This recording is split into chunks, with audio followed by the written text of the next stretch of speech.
Hello and welcome back to I Create For You. We're in the Haunted Presidents book. I'm doing James Madison, the fourth president. It's going to be a rather long one. Um, I'll try to get through it as quickly as possible, and then we do a little sketch afterwards. James Madison, the fourth president, 1809 to 1817. There must have been times when James Madison thought of himself as Mr. Dolly Madison. So extravagantly admired was his glamorous wife. Extremely popular first ladies are not just a modern phenomenon, as when John F. Kennedy wryly introduced himself to a French audience as the man who accompanied Jackie Kennedy to Paris. Dolly Madison was the first presidential spouse to become a national figure in her own right. She became an American icon of gracious hospitality and vivacious glamour. No wonder Dolly's ghost is far more widely known than that of her husband. Dolly's ghost is among the most prominent of the many Whitehouse spirits. Her shade also appears in the nearby Octagon House and at Montpelier, the Madison's Virginia plantation. As president, Madison had a tough act to follow. His good friend and personal hero, Thomas Jefferson, was such a towering figure that Madison's key role in writing the Constitution and his very real accomplishments as president seemed to be overshadowed by his predecessor. Sadly, Madison's ghost at Montpelier is the image of an anxious, rather despondent old man, in contrast to the far livelier phantom of Dolly. Dolly Payne Todd Madison did not have an easy life. Her father, John Payne, once fairly wealthy, had descended into near poverty as a result of a noble decision to free his slaves. At the time, the colonial government imposed a heavy fine on the former owner for each slave freed. Payne paid his fine and died, leaving his widow, Mary, poor indeed. To pay the bills, she opened a boarding house in Philadelphia. Well, it is Pennsylvania. Dolly married a local lawyer and bore him 2 children before he died suddenly, leaving her even poorer than her mother. Dolly moved in with her Mary and helped run the boarding house. One of the boarders in town for the Continental Congress was Thomas Jefferson. Many notable patriots stopped in to talk with Jefferson, including a middle-aged bachelor and lawyer, James Madison. Dolly asked Aaron Burr, military hero and future vice president, to introduce her to Madison, whom she married in 1794. James was 17 years older than his new wife. It should not be a surprise that Dolly's ghost has shown up at the White House, as she holds a record that will never be broken. Dolly served as widower Thomas Jefferson's official hostess for 8 years and continued to direct White House hospitality during her husband's 2 terms. During her 16 years of association with the White House, Dolly took an active interest in beautifying both the house and its grounds. It was Dolly, for instance, who ordered the now famous rose garden to be planted, a spot she really loved. Another First Lady, Mrs. Woodrow Wilson, learned the extent of Dolly's affection for the rose garden a century later. Edith Wilson wanted to move it and ordered workmen to dig up the bushes. When they showed up, spades in hand, they were stopped by a dainty woman who wore a frilly old-fashioned clothing and a turban on her head. There were 2 versions of this story. In one, the petite lady simply stood by the rose bushes, admiring the blooms and smelling their sweet scent. She refused to move out of the way to allow transplant work to begin. In another version of this story, Dolly's ghost gave the workers a good tongue lashing and scared them off. When the frustrated workers explained to Mrs. Wilson why her orders hadn't been carried out, the First Lady was amazed at their description of their turbaned figure. Dolly became famous for her feathered turbans, which she wore because they added height, making her less self-conscious about her short stature. She was a good match for Madison, our shortest president, who stood 5 foot 4 inches. Mrs. Wilson showed the men a picture of Dolly and asked them if she was the lady who didn't want the roses moved. Yes, agreed the workmen. No one since then has attempted to move the rose garden. Dolly's ghost, turban and all, is said to also haunt the Octagon House, a historic building only a block from the White House. Dolly saved the Gilbert Stuart portrait of George Washington from destruction when British troops burned the White House on August 24, 1814. Dolly fled the advancing troops, carrying the portrait and some important documents to safety. Only the sandstone walls of the White House remained, leaving the Madisons homeless. The wealthy owners of the Octagon House allowed the president and Dolly to use their house as a temporary executive residence. Octagon House, built in 1801, has survived the burning of Washington because its owners lent it to the French ambassador who flew the French flag over the house. This spared the structure for its historic role as a substitute White House and as the site of Dolly's ghostly appearances. The diminutive, elegant figure glides through the rooms of the Octagon House. A whiff of lilac perfume, Dolly's favorite, follows along with the graciously smiling phantom. She nods to the right and left as she progresses, the epitome of hospitality. Dolly well understood the political value of invitation to the executive mansion. She made it a point to call on the wives of newly arrived senators and congressmen. Invitations to Dolly's weekly drawing rooms for tea and cookies were hot tickets for Washington's social and political leaders. When Dolly lived in Philadelphia, she often visited Haddonfield, New Jersey, where her uncle, Hugh Crichton, ran the Indian King Tavern. Dolly had been reared a Quaker, which at the time meant she wasn't supposed to dance. Vivacious Dolly is said to have watched the dances held on the Indian King's second floor, however, tapping her toes and enjoying the lively scene. The Indian King Tavern, which still stands on Haddonfield's King's Highway, is said to host Dolly's happily smiling ghost. Party-loving, rather flamboyant Dolly must have felt restrained by the Quakers' strict rules. Perhaps she wasn't too disappointed when they excommunicated her for marrying Episcopalian James Madison. Dolly should not be thought of as just a fun-loving social butterfly. Indeed, she was a worker bee, gathering the honey of political goodwill for her husband. Even after the Madisons left the White House, she remained at the pinnacle of political and social life. All of her life, Dolly remained opposed to slavery, which must have led to some uncomfortable social moments in Virginia's plantation society, but her personal charms always prevailed. When James and Dolly retired from public life to live at Montpelier, James was 65 and Dolly was 48. Dolly's spirit is said to favor the Temple, a classic-style gazebo on the grounds of the estate. The Temple was a favorite summer retreat, built atop an ice well. The ice well was a deep pit in which ice cut from ponds in the winter was stored. The ice stockpiled under the temple made it a little cooler than the main house and also provided ice for cool drinks and ice cream. There is Dolly's phantom, enjoying the cool temple, sipping on a cold drink or digging into a bowl of her famous peach ice cream. When Dolly died at Montpelier at age 81, President Zachary Taylor led a large delegation of legislators and officials to attend her funeral. Dolly would have been pleased at the turnout to her last public function.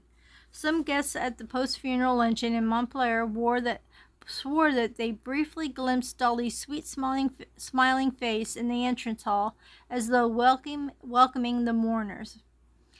James Madison's spirit, in contrast, can best be described as dispirited.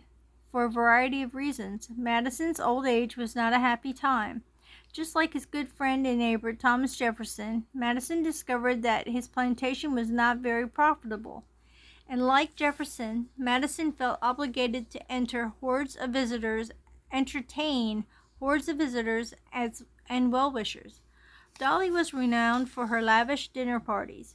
She did not subscribe to the European elite's pattern for a few choice morsels served in a fancy sauce. Dolly served up generous portions of good plain American cooking, more like a harvest home supper, smirked a European diplomat. Dolly personified Southern hospitality, a hospitality the Madisons could not afford. Madison had no biological children. Dolly had 2 sons by her first husband. One of them died just before her marriage to James. Her surviving son, John Todd, turned out to be an alcoholic, a degenerate gambler, a shameless womanizer, and a thief. Madison personally covered more than 40,000 of John's debts, a staggering sum at the time. Harassed by creditors and deeply saddened by John Todd's behavior, Madison arranged for Congress to buy his priceless political papers on his death, hoping to provide for his widow in her old age. Madison brooded over his papers, constantly reviewing them. Physically ill and possibly mentally ill as well, he began to literally rewrite history. He not only edited his own writings to embellish his role in history, but he even attempted to imitate Jefferson's handwriting, adding comments that Jefferson never made, at least in writing. Now, Madison's ghost sits in his library, poring over documents, pathetically reliving his glory days and trying to polish his reputation, a reputation that would shine brightly on its own without enhancement efforts by the frustrated and embittered old man. There are those who claim to have witnessed Madison's ghost visibly angry at Montpelier whenever political events upset his spirit. Madison was a strong advocate of the checks and balances philosophy that he wrote into the Constitution. No one branch, executive, legislative, or judicial, should have unrestrained power over the other. If it is true that any imbalances developing call forth the shade of James Madison, his might be among America's busiest ghosts and its angriest as well. Okay, now I've researched an image to sketch with, but I wanted to show you a picture that I have of Dolly Madison, since she was like the main ghost in this story, but I will be sketching her husband, James Madison.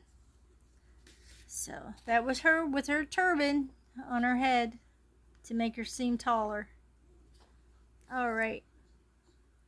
She seems like a lady who would take no crap either. So this is James Madison. Okay. On to the sketch we go.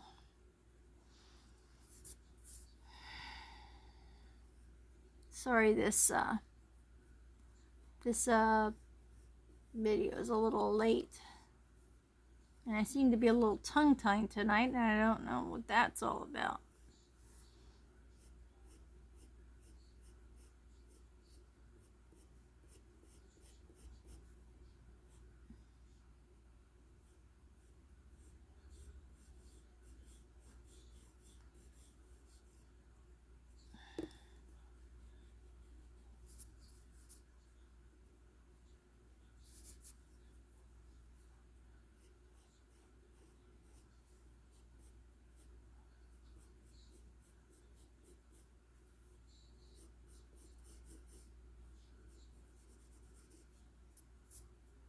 These men sure had the wild hairdos, didn't they? I think I might have brought that up before. There was these curly ones and always bright white type.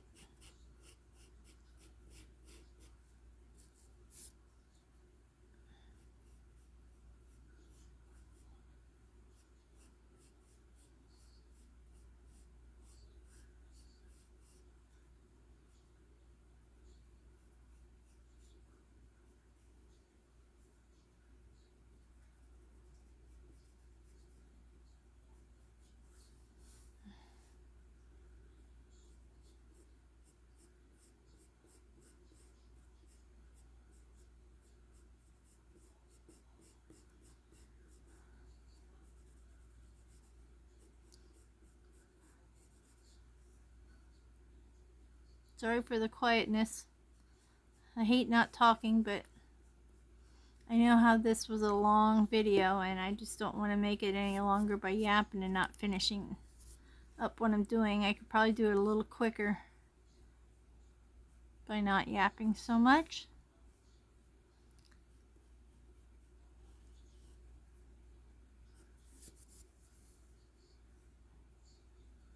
This guy has Brooke Shields eyebrows.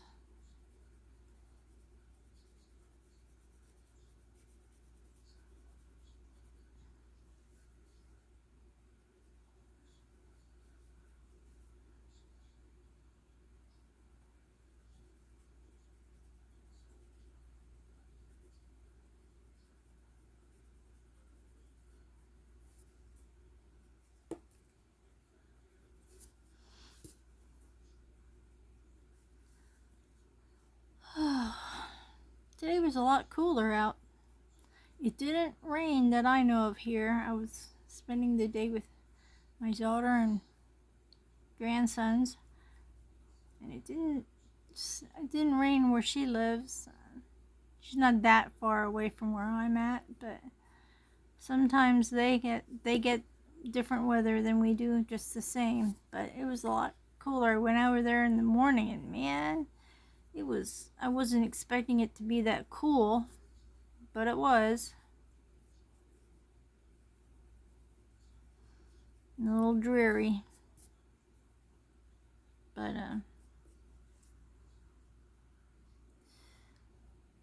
just thought, oh my goodness, this is like fall weather. I had a hoodie on. We actually all had hoodies. It was kind of drafty outside. And the boys wanted to go outside, but you know, they can stand that weather a little bit better than we can as older adults. Sometimes it just, they have the better they're better at tolerating different types of weather. Especially, like, I remember when I was younger and I could stand it when I'd go out in the snow. It wouldn't really bother me. But now if I go out, it's like, oh, forget it. I'm just so over this stinking snow. I think that's my only gripe about being in Pennsylvania is the snow.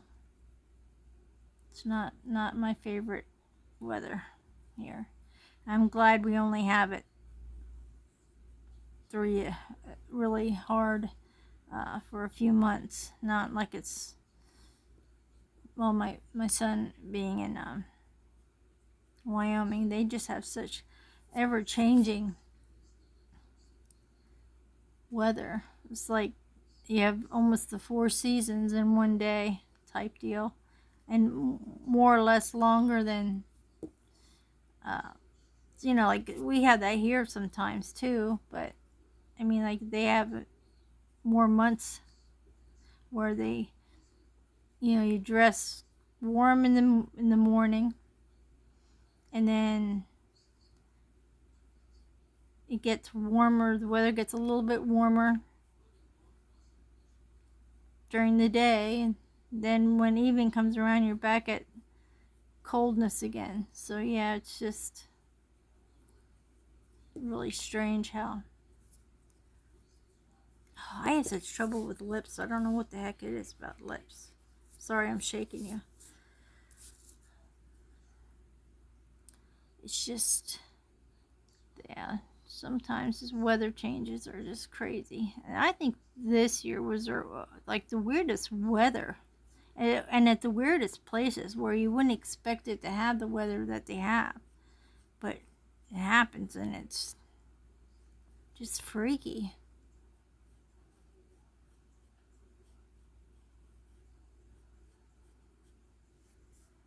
It's getting so, like, when you want to vacation, you're just wondering what's the weather going to be like. Are we going to be able to do this, that, or the other thing? You don't want to really plan because you could be wasting your money on certain things that you're expecting that you can do, and then the weather prevents it. Just can never tell.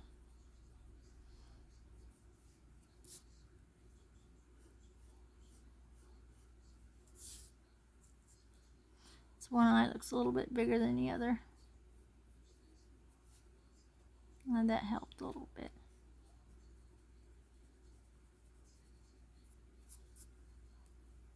Oh, and they have these strange clothes again. With the high collars and then the fancy tying of a shirt. You'll see what I mean in a little bit here. But they always had like really high collars. I don't understand that, but hey, you know, what are you gonna do?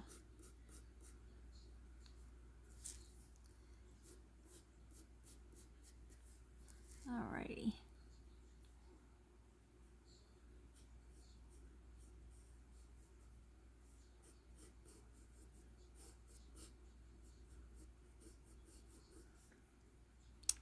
Let's see here.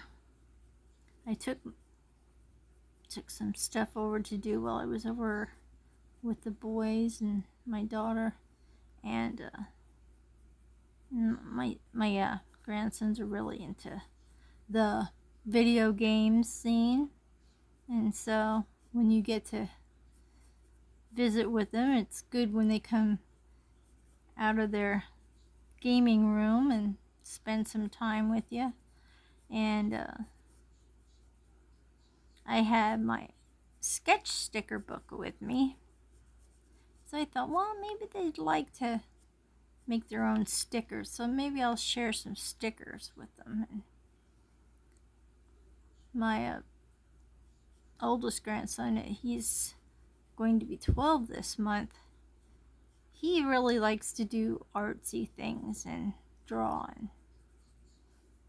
he's really into that. And my second oldest grandson, he likes to try things, and he likes to color, and he knows now that Nani likes to have, their Nani, that likes to have some of their artwork. So today he had his mom tear out a page out of a coloring book that he had, and he had picked the coloring page, and he came over and he gave me his coloring page. And if I can get to it, I'll have to show you. He likes to color. Now he's he's only going to first grade, but he wanted to give Nani something, because you know Nani likes to do art. So yeah, my oldest grandson, he did his thing, and then I showed them the sketches that I did on their stickers that you can sketch on, make your own, and I gave him some to do too. And he came downstairs, he was all excited. He says, "Oh, look, Nani, look what I drew on this. These are pretty cool stickers." You know, he really liked it. So yeah, I have to get that and show it to you if it's handy. If not, I'm just gonna save it for another time. But there's James Madison. I really did not do a good job of his face, but it's as close as I'm gonna get. Now, let me see if I can find this paper that my grandson did. This is the book I got from, I did let me see if I can find it. It's gotta be in here. Gotta be. I didn't lose it. Well, hopefully didn't take it back out. I had it in my book here. And I cannot find it. So that will have to be for another day, because I don't want to hold you guys up any longer. Oh, never mind. I found it. Here's my grandson's artwork. He was probably telling me all the colors that he used. So he was all happy with that. Alrighty. Thank you for stopping by and getting a little bit of a history lesson with these haunted presidents. And I do believe I did the next one because it was a short one, and I believe I did his already, James Monroe. So we will be going on to, did I do John Quincy Adams? Because he was a short one. I have to look back and see. If not, we're going on to Andrew Jackson, which he's not too bad. But we're plowing along here. We'll see. I don't think I did John Quincy Adams. But we will. Oh, yes, we did. We did do that one. I can see by the what I'm reading here. We did do him. So we might be going on to Andrew Jackson. All right. Thank you so much. Please give me a thumbs up. If you liked it, subscribe, comment, and I hope to see you guys in another one, which will be on Monday, because I don't think I'm going to be doing too much this weekend along just my shorts, which are the white on black shorts, but that's it. So thank you for stopping by. See you in the next one.